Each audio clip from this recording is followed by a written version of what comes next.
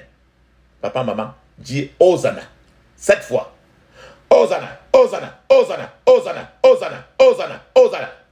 Puissant nom de Jésus, j'ai prié. Amen. La deuxième, papa, maman, il est temps maintenant de parler en langue. Vous devez parler en langue 5 minutes. Mais je vous